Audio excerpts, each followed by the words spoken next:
কবির বয়স। রবীন্দ্রনাথ ঠাকুর। ওরে কবি, সন্ধ্যা হয়ে এলো, কেশে তোমার ধরেছে যে পাক। বসে বসে ঊর্ধ্বপানে চেয়ে শুনতেছ কি পরকালের ডাক? কবি কহে, সন্ধ্যা হলো বটে, শুনছি বসে লয়ে শ্রান্ত দেহ। এপারে ওই পল্লী হতে যদি আজও হঠাৎ ডাকে আমায় কেহ, যদি হোথায় বকুল বনচ্ছায়ে মিলন ঘটে তরুণ তরুণীতে, দুটি আঁখির পরে দুইটি আঁখি মিলিতে চায় দুরন্ত সঙ্গীতে। কে তাহাদের মনের কথা লয়ে বীণার তারে তুলবে প্রতিধ্বনি? আমি যদি ভবের কূলে বসে পরকালের ভালো মন্দই গণি। সন্ধ্যা তারা উঠে অস্ত গেল, চিতা নিভে এলো নদীর ধারে। কৃষ্ণপক্ষে হলুদ বর্ণ চাঁদ দেখা দিল বনের একটি পারে।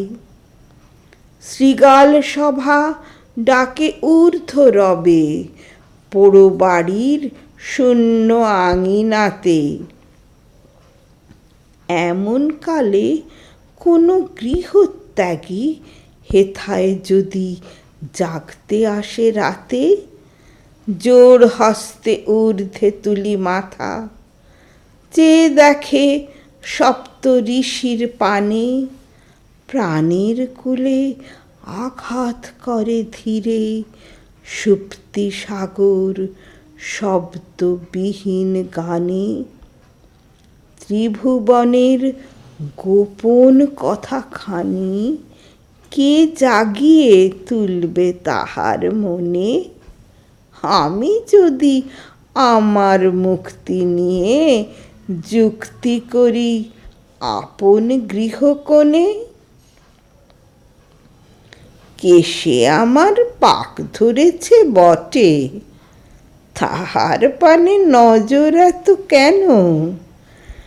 পাড়ায় যত ছেলে এবং বুড়ো সবার আমি এক বয়সী যেন। ওষ্ঠে কারো সরল সাদা হাসি, কারো হাসি চোখের কোণে কোণে, কারো অশ্রু উছলে পড়ে যায়, কারো অশ্রু শুকায় মনে মনে। কেউ বা থাকে ঘরের কোণে দোহে, জগৎ মাঝে কেউ বা হাঁকায় রথ।